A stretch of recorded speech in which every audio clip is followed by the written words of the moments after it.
Se você viu o vídeo, você já tem um spoiler, mas nós falaremos sobre os matadores de gigante. Amém? Para começarmos o culto de hoje, ou a palavra de hoje, na verdade, porque o culto já começou, abre a sua Bíblia em João capítulo 14, no versículo 12. A gente vai ler do 12 ao 14. E você que está aqui já há um tempo, ou desde o começo do ano, você sabe que esse texto é o texto que nós temos meditado, como uma palavra que Deus nos deu como direcionamento para esse ano. Algo que nós deveríamos meditar, orar e colocar próximo dos nossos corações. Vamos mergulhar nesse texto aqui. Jesus está dizendo, em João 14, 12: eu lhes digo a verdade, quem crê em mim fará as mesmas obras que eu tenho realizado, e até maiores, pois eu vou para o Pai. Vocês podem pedir qualquer coisa em meu nome, e eu o farei, para que o Filho glorifique o Pai. Sim, peçam qualquer coisa em meu nome, e eu o farei. Amém? Vamos orar? Mais uma vez aí. Senhor Jesus, nós queremos buscar na Tua presença, Senhor, entendimento completo sobre essa palavra. Abre o nosso coração, dá-nos olhos para ver e ouvidos para ouvir aquilo que o Senhor tem para falar conosco. Nós precisamos, Senhor, do Teu Espírito Santo para nos ajudar a compreender aquilo que o Senhor tem nos céus para nós. Nós não estamos aqui para passar o nosso tempo ou entreter a nossa alma. Nós estamos aqui para receber revelação, para receber graça, para receber direção, porque sabemos que o Senhor nos ministra. Nós sabemos que a Tua glória é real nas nossas vidas e que nós vamos alcançar aquilo que o Senhor tem para as nossas vidas. Senhor, nós entramos debaixo da Tua presença com petições e com aquilo que o Senhor nos pediu, obras iguais às Suas. Transforma as nossas ações, as nossas atitudes, as nossas realizações com atitudes iguais às Suas, Senhor.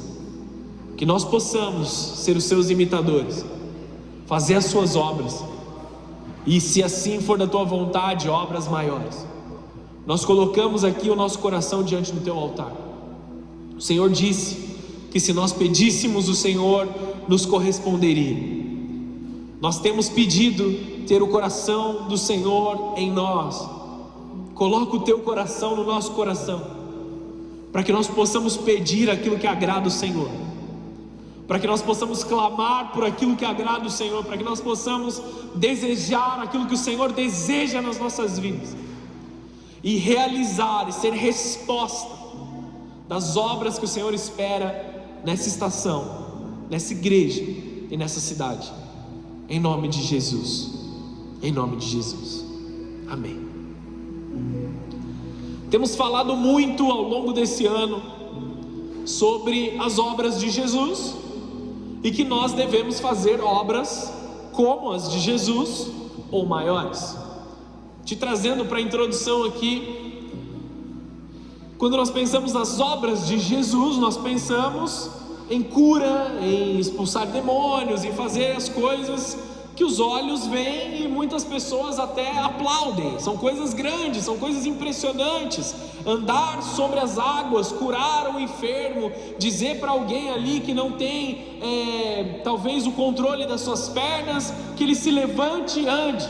Isso é maravilhoso, e Deus tem isso para nós, amém? Já recebe no teu coração, isso é uma realidade. Mas não se limita somente a isso, porque quando Jesus está dizendo das obras que Ele fez, Ele não está dizendo só das obras que atraem os olhares, mas Ele está dizendo também das obras que são feitas no particular, no escondido, que começam dentro do nosso coração e se expandem para as outras pessoas, como a caridade, como o perdão, como o cuidado do próximo, como amar o próximo como você foi amado, como perdoar assim como você foi perdoado. A maior atitude de Jesus aqui na terra foi se manifestar em carne para perdoar os nossos pecados. A maior atitude de Jesus foi exercer uma obra tão grande de perdão nas nossas vidas que nos libertou. Se essa foi uma obra grande de Jesus, nós precisamos fazer a mesma obra, ou se não maior. Se Jesus sofreu o dano da dor, do machucado, se Ele sofreu o dano em favor daqueles que pecaram, e Ele pagou o preço, porque nós não devemos sofrer o dano e pagar o preço em favor de que outras vidas sejam salvas? Amém? Com isso eu começo a te pastorear aqui nessa noite, amém? Você já entendeu aonde a gente vai nessa noite? Falamos muito de discipulado. Ser discipulado, amados, não é sobre sentar numa sala com caneta e papel, uma pessoa passa informação e você anota a informação. Isso é ensino. Ensino se liga diretamente ao discipulado. Você pode fazer um curso, você pode participar de um seminário, você pode participar de ministrações específicas sobre assuntos específicos, e tudo é maravilhoso e é bênção. Mas nós não podemos confundir discipulado com ensino. Discipulado acontece no dia a dia, enquanto estamos marchando, enquanto estamos caminhando na presença de Deus, enquanto estamos vivendo o dia a dia. Discipulado precisa de vulnerabilidade. Vulnerabilidade de quem? Só do pastor? Pastor, eu preciso que o Senhor me discipule. Pastor, fala comigo, me ministra nisso, me ensina isso aqui. Sim, o coração pastoral é um coração que quer discipular, mas a vulnerabilidade ela vai dos dois lados, tanto do discipulador como do discípulo. O discípulo abre o seu coração para que a mensagem entre nos nossos corações. E eu não estou falando aqui me colocando na posição de pastor nesse momento, eu estou dizendo que nós precisamos ser discipulados pelo bom pastor, que é Jesus Cristo, enquanto estamos caminhando. A mesa é importante, a célula muito mais importante. Estar num ambiente de célula, estar num ambiente de culto é extremamente importante para a nossa vida, para a nossa caminhada. É ali que somos corrigidos, é ali que somos exortados, somos ensinados. Mas o discipulado acontece no dia a dia. Na terça-feira de manhã, com o café que esfriou já, porque você está atrasado nas suas demandas. É ali onde o discipulado acontece, porque você vai pegar tudo que era conhecimento e você vai colocar em prática. Estão entendendo isso? Muitas vezes, e como pastor, eu já ouvi várias vezes a mesma frase: eu quero uma oportunidade para fazer tal coisa, ou ninguém me deu oportunidade em tal lugar. Às vezes as pessoas chegam na igreja e falam assim: poxa, lá na minha igreja ninguém nunca me deu uma oportunidade, eu vou ir para a sua igreja. Sempre que eu ouço a palavra oportunidade, eu acho até um tanto engraçado, porque aqui dificilmente a gente dá oportunidade, a gente dá trabalho mesmo. É assim que a gente faz. Você quer resolver um problema aí, ó, tem um monte de problema aqui para você resolver.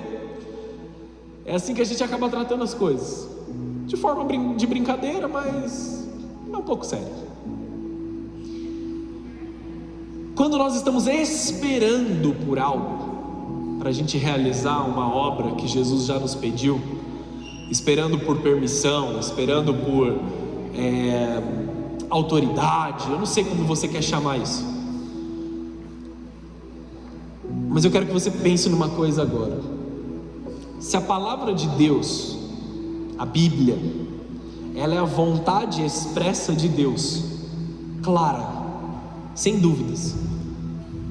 Se existem coisas que estão escritas nesse texto, você não precisa de permissão para realizá-las. Você está entendendo isso? Se Jesus te disse que você deveria evangelizar, você precisa evangelizar. Se Jesus te disse que você precisa orar pela sua família, você não precisa que alguém te diga: olha, venha cá, faça parte deste grupo específico de oração e ore pela sua família. As obras que Jesus diz que farão, essas obras, elas são do dia a dia. Infelizmente, tá bom?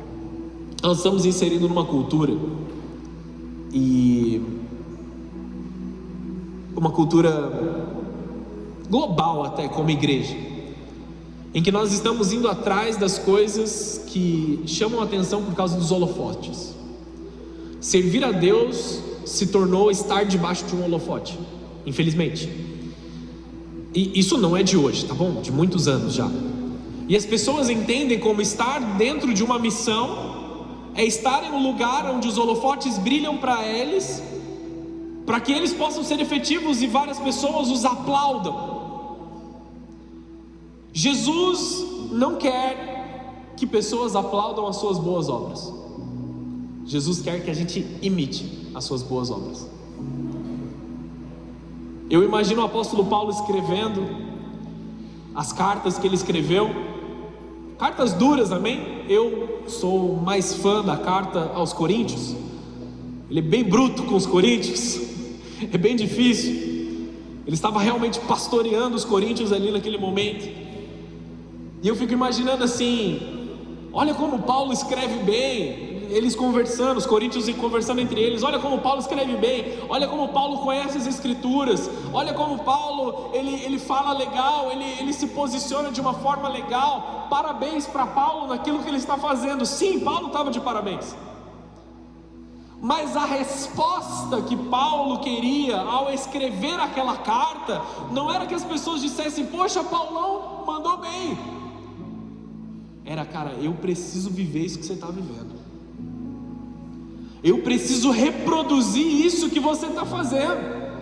Em uma boa parte da carta aos Coríntios, ele fala sobre o ministério da reconciliação. Ele estava dizendo para a igreja, vocês precisam viver o perdão de Cristo como vocês foram perdoados, e ter uma reconciliação entre vocês. Tem muita divisão aí, vamos se juntar. A resposta não é, olha que palavra bonita, a resposta é, como eu posso fazer parte desta obra que Paulo está me chamando para fazer, ou que Jesus está me chamando através de Paulo. Estão entendendo o que eu quero dizer aqui? Essa é só a introdução, vamos lá. Porque o tema da mensagem de hoje é matadores de gigantes.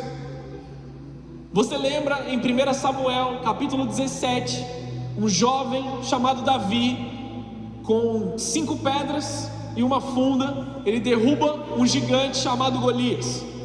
Ele vence uma batalha em que o mundo todo, ou Israel todo, estava amedrontado. Os filisteus, eles estavam ali gerando medo. Golias, ele foi lá gerar medo.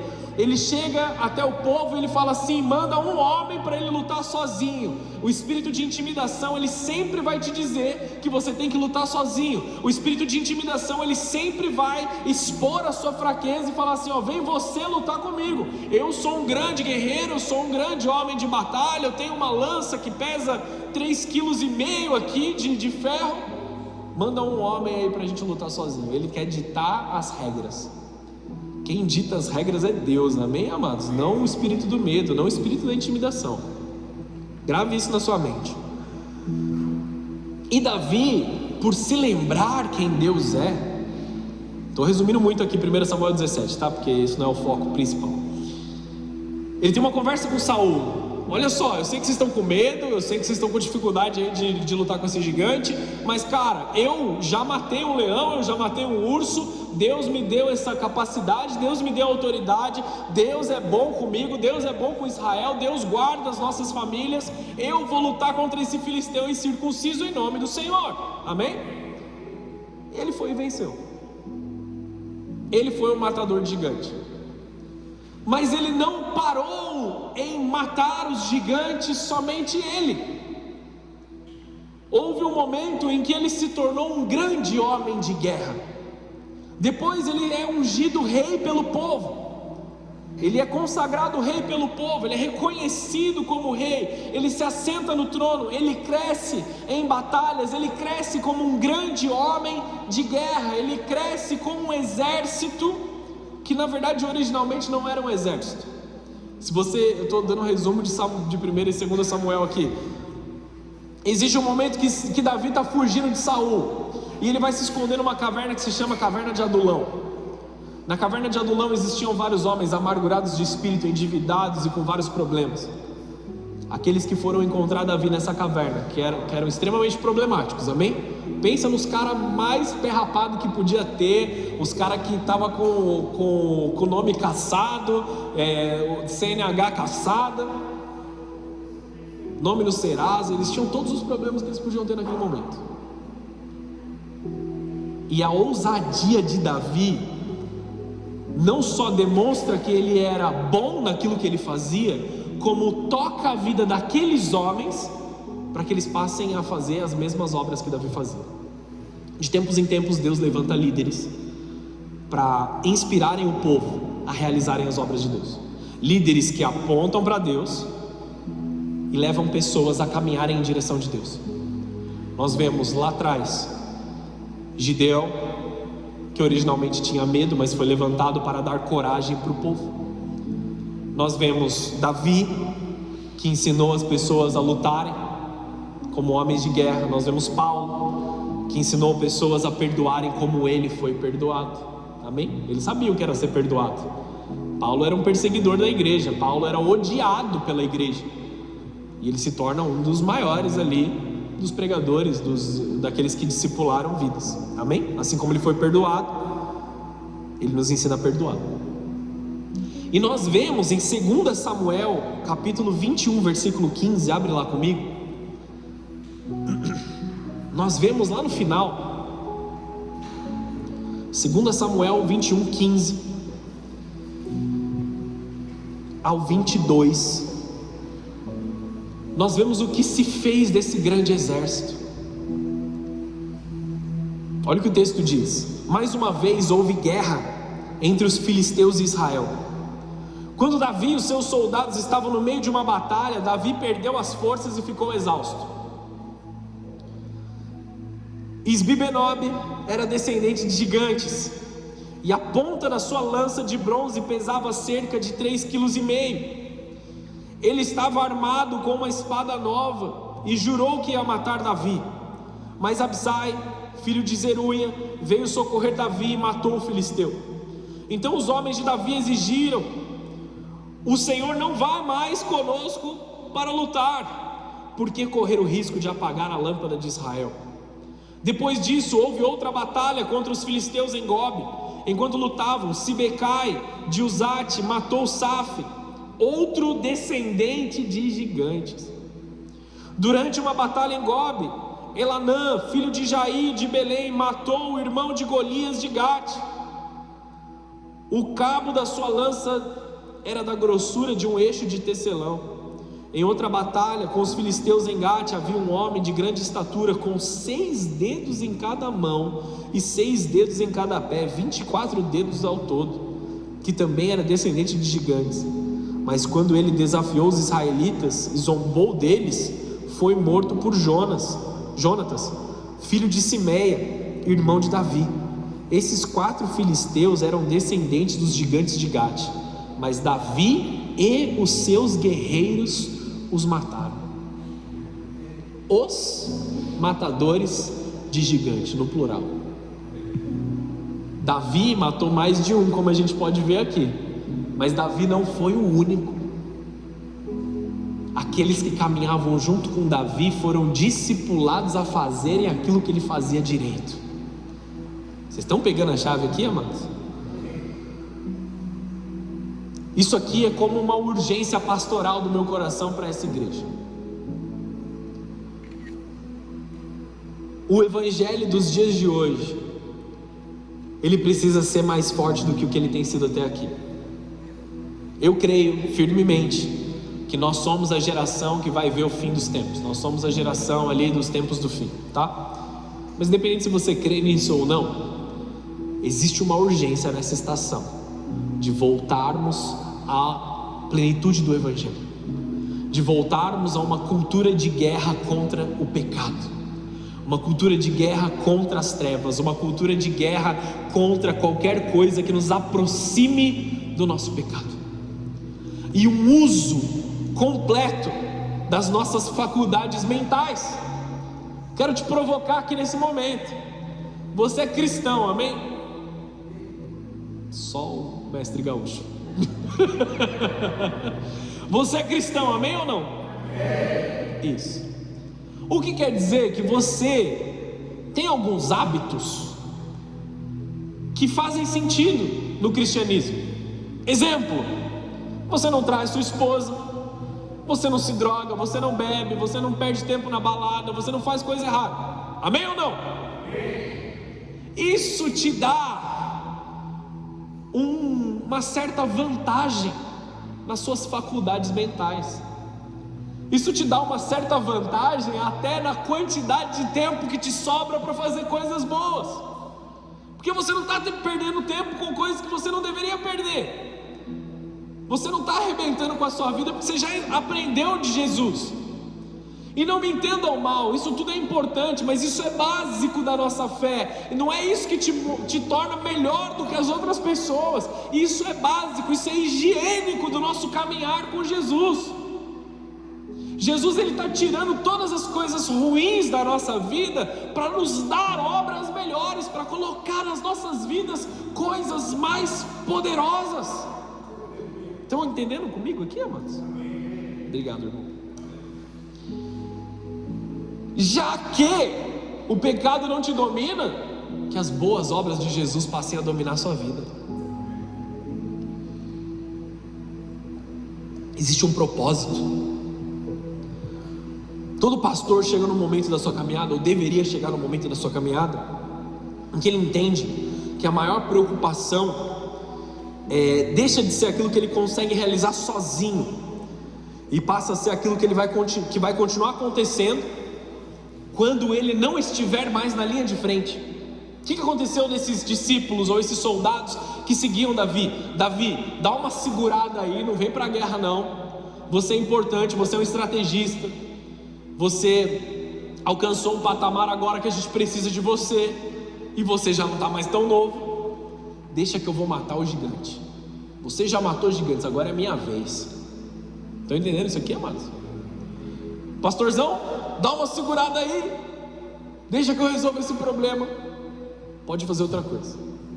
Ainda que eu seja novo de idade, e o meu propósito de vida é morrer pregando, amém, amados? Já falei isso várias vezes. Eu quero pregar até o último dia da minha vida. Eu preciso já pensar naquilo que nós estamos construindo a longo prazo. Um verdadeiro discipulador, um verdadeiro pastor, um líder cristão, segundo a Bíblia, ele não é aquele que consegue fazer tudo sozinho. Ele não é aquele que é bom em várias coisas e tem um povo extremamente dependente dele. Jesus nos ensina que nós devemos ser dependentes apenas de Cristo e não das pessoas. Então, o fazer boas obras aponta para Jesus e faz com que outras pessoas também apontem para Jesus. O bom discipulador ou o bom líder cristão, isso serve para mim e para os líderes que são aqui dessa casa também, não é aquele que sabe fazer um monte de coisa, resolve um monte de problema para receber os seus próprios aplausos, mas é aquele que incentiva outras pessoas a fazer. Tiago, quando ele está falando de Elias, ele fala assim: Elias era um homem como qualquer um, e ele orou e parou de chover, ele orou de novo, voltou a chover. Vocês olham para mim e vocês me veem tão falho quanto vocês, um ser humano como qualquer um. Se eu consigo fazer algumas obras, você consegue também, você consegue fazer mais coisa. O espírito de intimidação, ele continua tentando contra a tua vida. O espírito de intimidação, ele continua te dizendo que você não é capaz, que você não consegue chegar, que você não consegue atingir as coisas, que nem adianta você caminhar mais próximo, que nem adianta você se esforçar mais, porque você é falho, você vai continuar sendo falho. Mas não foi esse espírito que Deus te deu. Quando nós pensamos em Davi, nós imediatamente lembramos de Golias, que ele venceu. E aí nós precisamos olhar para os valentes de Davi. Nós precisamos olhar, amados, que não é um matador de gigante, mas são vários matadores de gigante. Vários homens que fizeram as mesmas obras, que reproduziram aquilo que Cristo estava fazendo. E você não precisa de permissão para fazer aquilo que Deus já te pediu para você fazer. Você não precisa de um espaço para ir realizar uma obra que Jesus já te propôs na palavra. Essa é a vontade expressa de Deus. Ele já te disse, faça. A realidade é que hoje nós cantamos canções muito bonitas. Posso te pastorear ou não? Posso? Vou apertar um pouco, tá? Nós cantamos canções lindas. Para onde quiser eu irei. O lugar da tua habitação, se ela está lá eu vou para lá, se ela está aqui eu vou ficar, se ela... vamos. Eu amo, é maravilhoso, é bíblico. Só que aí chega a hora da gente corresponder isso com as nossas atitudes na terça-feira de manhã, numa quinta-feira, depois de uma notícia ruim, num convite de Deus, através de pessoas que caminham com você. Olha, existe uma empreitada aqui que a gente está caminhando. Deus colocou você no meu coração, vem comigo. Não sei, eu tenho medo, eu não tenho certeza. Domingão você estava gritando, amado, se ela está lá eu vou para lá, se ela está aqui eu vou ficar. Sabe o que é, pastor? Oxe, eu estou com uma dificuldade lá, cara, tá difícil. É tempo da gente começar a assumir as obras como discípulos, não como espectadores. Amém? Eu sei que a palavra é dura, eu sei que eu apertei um pouco aqui agora. No versículo 22, esses 4 filisteus eram descendentes do gigante de Gate, mas Davi e seus guerreiros os mataram. Existe um limite do que eu, a minha esposa e a minha família podemos fazer nessa igreja. Mas se existe Davi e os seus guerreiros nessa igreja, a gente pode fazer muito mais. Vocês estão entendendo onde eu quero chegar com essa mensagem, amados? O Espírito Santo quer nos levar a algo muito poderoso aqui. Quem me conhece já sabe que eu sou maluco. Eu invento coisas novas, eu irrito as pessoas que caminham junto comigo o tempo inteiro. Poxa, vamos fazer um Vitão, eu tive uma ideia, vamos fazer um negócio. Leandro, olha a ideia que da hora, vamos fazer isso. Aí eu vou soltando missão para tudo quanto é lado. Eles sabem, eles estão rindo, eles estão ali comentando, tipo, é mesmo, o pastor está me dando trabalho. Porque, amados, nós precisamos gerar esses valentes de Davi que vão estar nessa geração. E aí a gente começa a compreender um pouco mais o que Paulo escreveu em 1 Coríntios 11:1. Agora a gente olha essa frase sem nenhuma prepotência, e muito mais uma vontade pastoral de transferir aquilo que está dentro dele. Ele fala para a igreja assim, não porque ele é melhor, mas vamos lá, 1 Coríntios 11:1 diz assim: sejam os meus imitadores, como eu sou imitador de Cristo. Em primeiro momento eu olhava para essa frase e falava assim, Paulo, ele achava que ele era o máximo, olha o que ele está dizendo. Ele está chamando a igreja, sejam meus imitadores como eu sou imitador de Jesus, um tanto prepotente essa frase. Mas agora eu enxergo de uma posição diferente isso aqui. Eu enxergo de uma posição de um homem que está se esforçando, que está se entregando por completo, que está dando a sua vida em favor do Evangelho, olhando para as pessoas ao seu redor e dizendo assim: amados, sofra comigo as dores do Evangelho. Ele fala isso para Timóteo. Vem comigo, sejam os meus imitadores daquilo que eu estou fazendo direito, faz também. Porque hoje nós estamos acumulando muitas coisas. Olha aquele cara que toca louvor em tal igreja, como ele é bênção. Olha aquele pastor tal, ele prega bem. Olha isso, olha aquilo, o livro tal que eu já li. E nós estamos acumulando. E eu comecei a olhar para as coisas de uma forma diferente. Eu comecei a olhar para todas as situações no sentido de que o Espírito Santo está me discipulando para eu executar as mesmas coisas. Não estou falando sobre ser melhor ou pior do que ninguém. Eu estou olhando para outros pregadores e eu falo para Deus: Deus, como eu alcanço isso também? Eu vejo grandes obras, grandes coisas sendo executadas. Senhor, me capacita para eu fazer isso também. porque se aquele homem fez, eu faço também. Não somos todos iguais diante do Senhor. Senhor, se Ele tem essa habilidade, me dê essas habilidades, que eu possa imitá-lo, como Ele está te imitando, e eu incentive outras pessoas a me imitar também, no caminho. O quanto mais rápido, mais cedo a gente aprender isso na nossa caminhada cristã, mais efetivos nós vamos ser. Cadê o poder de guerra dos valentes de Davi aqui na nossa igreja? Tá bom que a gente não vai sair dando pedrada em todo mundo aqui agora e matar as pessoas lá fora. Nós estamos falando sobre evangelizar, sobre orar pelas pessoas intensamente, fazer guerra sim, fazer guerra em oração, fazer jejum pela vida das pessoas, olhar para um irmão que está se perdendo e falar assim: eu vou jejuar por ele, eu vou guerrear, eu vou orar, até que esse cara esteja dentro da igreja junto comigo, até que ele esteja adorando comigo, até que eu veja a família dele restaurada, esse casamento está sendo destruído, eu vou lutar por esse casamento. Estão aqui ou não estão aqui? O admirador observa, o discípulo ele aprende. O admirador elogia, o discípulo pratica. O admirador se emociona, o discípulo é transformado. Debaixo da beleza de Deus, da graça de Deus, nós somos transformados.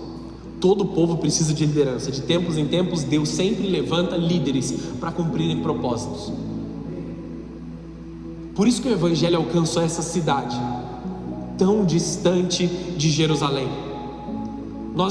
O Evangelho já alcançou os confins da terra, como a promessa de Atos capítulo 1 versículo 8. Só que existem muitas pessoas aqui nos confins da terra onde nós estamos, que precisam ser alcançados. E eu não posso esperar que o apóstolo Paulo venha aqui para pregar. Amém?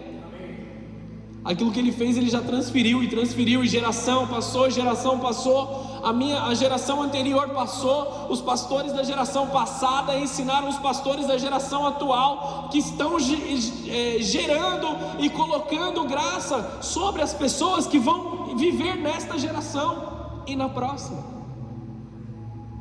A minha intenção e a minha vontade não é que eu faça todas as pregações ou que eu faça todas as coisas, mas que eu veja vocês fazendo coisas maiores do que eu. Estão entendendo? A igreja não precisa de pessoas que digam: meu pastor prega demais. Eu recebo com todo o carinho, tá bom? Não é uma repreensão, pelo amor de Deus. Eu recebo com todo o carinho que vocês entregam para mim, tá bom? Tudo é para a glória de Deus. Eu entendo o carinho, eu entendo o cuidado, mas acima disso, nós estamos esperando pessoas que digam assim: esse é o tipo de intimidade que eu quero alcançar, esse é o tipo de ousadia e oração que eu quero alcançar, esse é o tipo de palavra que eu quero pregar no futuro. Não entenda errado, Paulo está dizendo para Timóteo: aquele que almeja o episcopado, grande obra almeja. Aquele que almeja ser um líder dentro da casa do Senhor, grande obra almeja. Aquele que almeja pregar o Evangelho, grande obra almeja.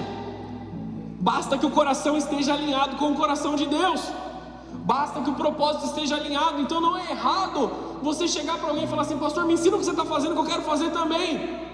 Pelo contrário, vai ser muito bem visto para aqueles que estão com o coração no lugar certo. Aconteceu de Davi envelhecer e se cansar. E o que os discípulos dele falaram assim: Davi, dá uma segurada aí, não venha para a batalha aqui não. Você lidera o exército, mas deixa a gente ir para o fronte. Você fica um pouco mais para trás, porque nós precisamos preservar a luz de Israel. 2 Samuel 21:17. Por que a luz de Israel? Nós sabemos que o sol da justiça, aquele que ilumina, aquele que tem o amor, é Jesus, amém? Mas Davi naquele momento ele apontava para Jesus, ele tipificava ali a graça de Deus, ele via a visão e a missão, estava no coração de Davi. Até que toda a visão e missão fossem transferidas para todos os valentes, era importante preservar a unção que estava na vida de Davi. Estão entendendo isso? Eles não estavam ali venerando Davi, eles estavam preservando a missão que estava sobre a vida dele. Não é uma honra exagerada, é uma honra devida no seu lugar devido. É uma lealdade devida no seu lugar devido, sem exageros, sem aquilo que leva para o pecado. Davi cansou, perdeu as forças, ficou exausto. A realidade é que muitos pastores e discipuladores dos dias de hoje, eles tentam resolver tudo sozinho. O estudo, e livros, isso e aquilo, eles fazem, enche as pessoas de conteúdo, e eles estão exaustos, porque eles continuam fazendo todas as coisas. A intenção é trazer outros discipuladores dessa estação junto, para que os líderes não se cansem. Os verdadeiros discipuladores, eles não querem ser os únicos heróis, eles querem levantar novos guerreiros. Existe uma enorme diferença entre quem busca aplausos e quem faz discípulos, é fácil de perceber. Até dá para botar uma máscara e fingir por alguns meses aí, só que a máscara vai cair em algum momento. Você finge por alguns meses, depois já era, depois ela passou. O discipulado é no dia a dia, eu aprendo vendo, é vida na vida, é a minha vida na sua vida, a sua vida na minha vida, é uma troca de informações uns com os outros. Te desafio nesse ano, aprendeu alguma coisa? Ensina alguém. Deus falou com você na palavra, Deus te ensinou algo, você recebeu alguma instrução, você recebeu alguma visão, você recebeu alguma revelação que você não tinha, você entendeu algo pela primeira vez. Chama alguém do teu lado, tua esposa, teu marido, chama os teus amigos, chama as pessoas que caminham com você. Ei, deixa eu te falar algo que o Espírito Santo falou comigo. Transfere para alguém. Essa é a forma que nós vamos crescer, essa é a forma que nós vamos ser discipulados. Nós aprendemos vendo, nós somos constrangidos com o Evangelho na vida das outras pessoas. Não é assim que a gente diz, a forma com que você ama as pessoas me constrange, a forma com que você está cuidando de mim me constrangeu. Então a gente tem que corresponder. Oh meu Deus, a gente tem que corresponder. Assim como me perdoaram, eu preciso perdoar. Assim como me amaram, eu preciso amar. Assim como me protegeram no passado, eu tenho que proteger pessoas. Assim como nós fomos discipulados, discipulem as pessoas também, e tirem o espírito de intimidação do teu coração, porque Deus te disse que você vai fazer obras maiores do que a dele. Nós nos colocamos em um quadradinho da nossa própria limitação, porque a intimidação nos diz que nós não podemos chegar além disso. Você vai até aqui, mas daqui você não passa. Porque olha a forma com que você foi criado, porque olha a forma, olha onde você cresceu, olha as condições que você tem, olha a sua conta bancária, olha as pessoas com quem você se relaciona. A gente começa a ouvir o espírito de intimidação e ser colocado numa caixinha mais distante do nosso propósito. O Senhor Jesus quer te puxar para dentro da presença dele. Foi Jesus que disse que você faria obras maiores do que a dele. Então, com muito carinho, de uma forma pastoral, eu preciso te perguntar nessa noite: você está esperando o quê para fazer o que Deus te chamou para você fazer? Você está esperando o quê para botar a mão e fazer aquilo que o Senhor tem para você? Jesus falou: eu lhes digo a verdade, quem crê em mim fará as mesmas obras que tenho realizado, e até maiores, porque eu vou para o Pai. Eu quero chamar vocês aqui nessa noite, amados. Essa promessa não é um convite ao orgulho, é um chamado para a continuidade da missão. Aquilo que passaram para você, você vai passar para frente também. Você não precisa de mais estudo, você não precisa de mais coisas, você não precisa de mais conhecimento. Você precisa pegar aquilo que você vivenciou até agora e ir. Mas e se eu tiver uma dúvida? E se eu não souber o que fazer na hora que eu chegar? Essa é a hora que a gente está aprendendo, nas dúvidas. Essa é a hora que a gente aprende, porque discípulos de Jesus sabem fazer perguntas difíceis. Eu não vou porque eu não tenho todas as respostas. É aí que você tem que ir, porque as dúvidas vão aparecer. Você sabe para onde voltar? Para a palavra de Deus. Não é fazer sozinho, é fazer em comunhão com a comunidade de fé que Deus já te deu, com a igreja que Deus já te deu, com os discipuladores de dentro dessa igreja, com os pastores, os líderes de célula aqui desta igreja. Nós estamos aqui para te ajudar a chegar aonde Deus determinou para a tua vida. Você tem dúvidas? Glória a Deus por isso. Os discípulos também tiveram várias, e essas dúvidas foram sanadas na presença de Deus.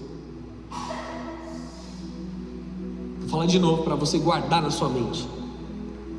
Os bons discípulos sabem fazer perguntas difíceis.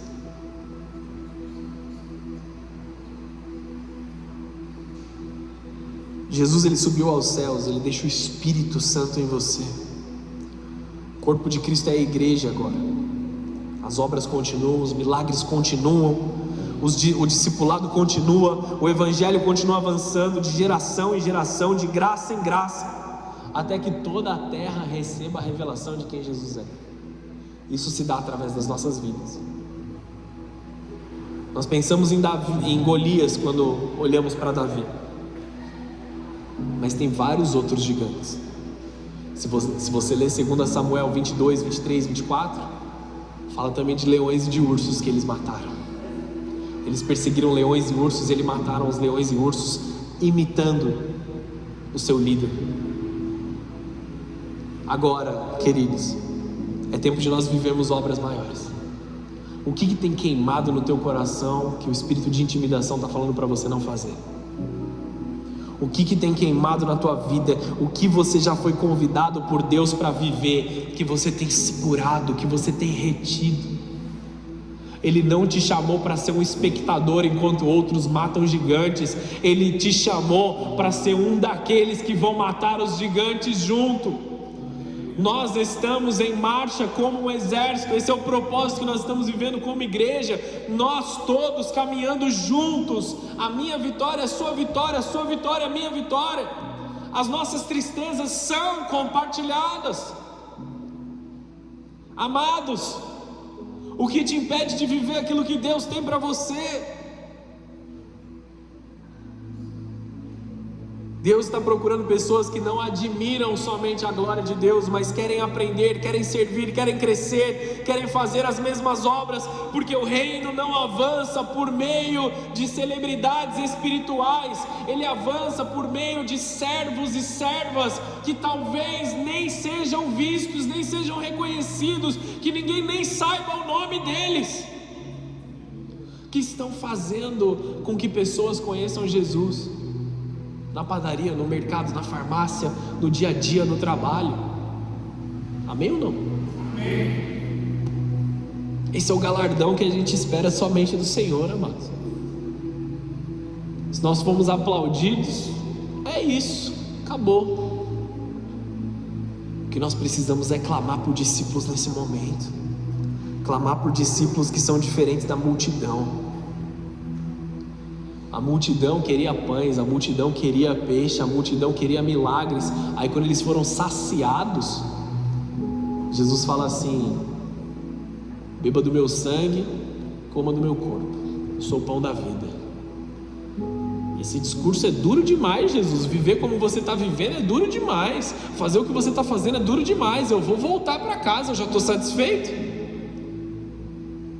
Jesus não contente com a situação. E vocês 12, o que vocês querem fazer? Nós vamos ficar. Só tu tens as palavras de vida eterna. Você lembra de onde você foi tirado? Você lembra quando você se converteu, quando você conheceu Jesus? Ou você talvez lembre do fundo do poço que você chegou? Eu lembro do fundo do poço que eu cheguei. Sabe o que a gente tem que ter, cara? A gente tem que ter raiva da onde a gente esteve. A gente tem que ter uma aversão. Não sei se raiva é a melhor palavra, mas a gente tem que ter uma aversão completa. Aquilo que a gente passou, aquilo que a gente viveu, o lugar onde a gente se enfiou, a ponto de nunca mais querer voltar para lá. E ao mesmo tempo isso nos dá gratidão, porque nós sabemos que nós mesmos não conseguíamos sair daquele lugar. Só Jesus pôde nos tirar daquele lugar. Você lembra o quanto você sofreu naquilo que você sofreu? Tem pessoas hoje sofrendo a mesma coisa. Você pode ser auxílio para tirar essas pessoas de lá. Ah, mas eu não estou completamente curado. Quem está completamente curado, levanta a mão aí. Nenhum de nós está. Ah, eu não sei tudo ainda. Ninguém sabe. Só Jesus sabe.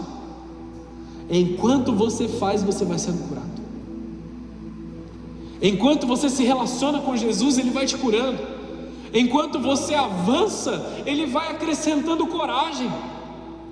Enquanto você se move, Ele vai acrescentando graça.